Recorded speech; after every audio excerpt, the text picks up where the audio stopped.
Unboxing the Keychron Q3 Max. If you want to check out this exact same keyboard, there's Amazon links below. The packaging is obviously great. I got a Q3 Pro SE, and honestly for the price, I was not at all impressed. There were some major flaws with that keyboard for the price, but I think this one's newly updated, so let's see how it does.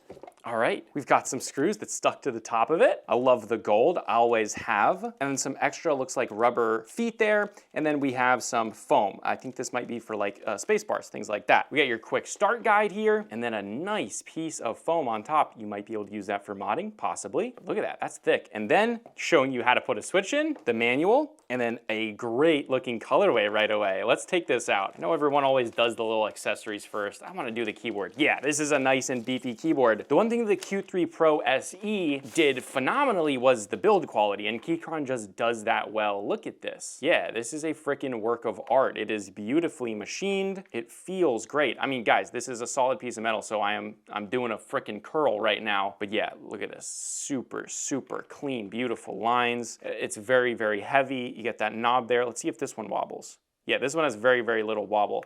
The Q3 Pro SE had quite a bit of wobble, but you hear that. When I set it down, metal. I love it, I love it. So this is a very interesting colorway. It's blue and then a black right here and then white and teal. This is like kind of like Dave 2D colors possibly. But before we get to the sound and feel, we get a fairly average braided USB Type-C, some extra keycaps for Windows because this comes stock Mac, so that just shows you their customer base. A USB Type-C to USB Type-A converter, and then the dongle. Looks like that's your dongle right there. Then we get a small little Phillips head screwdriver and a switch and keycap puller, plus a little Allen wrench. So everything you need to mod this thing, but let's get to the feeling and sound test.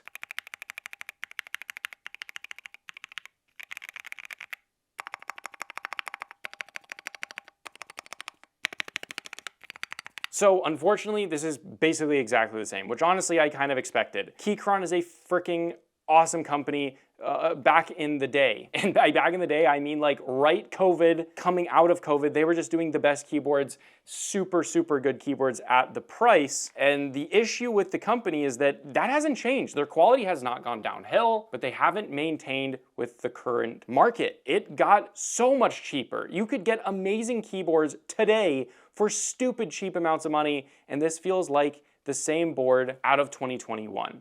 And the build quality is phenomenal. The sound is pretty freaking horrible. The feeling is also really bad. The keycaps actually feel a little bit better than they have before. They're a little bit more caved in for your fingers, but the sound is bad. The stabilizers feel horrible. They're some of the worst feeling stabilizers that I feel, like of any keyboard. This keyboard I bought for $60. $60. Let's compare them.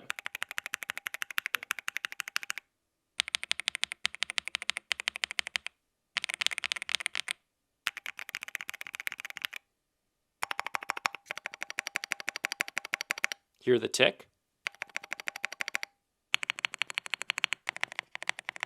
If you do a blind test with these two keyboards, 100% of the people are gonna pick this one. I mean, it's just objectively a better keyboard, and really, I don't mean to hate on Keychron. I've actually been called a Keychron hater before, but this is not competitive at all in the market. The one thing that I would say is throw these stabilizers out regardless. Don't use their stabilizers. They are awful. Even after modded, I've modded enough of these Keychron stabilizers. They're not good. But get custom stabilizers and get a DIY kit. That's where Keychron makes sense with their metal keyboards because the build quality here is really, really phenomenal. But again, if you want to check this out, there's Amazon links below. If you want to check this out, this is the Yunzii B75. I love this keyboard, so I'll also link it below. But you watch Consumer Tech Review High Speed, and I'll see you guys in the next video.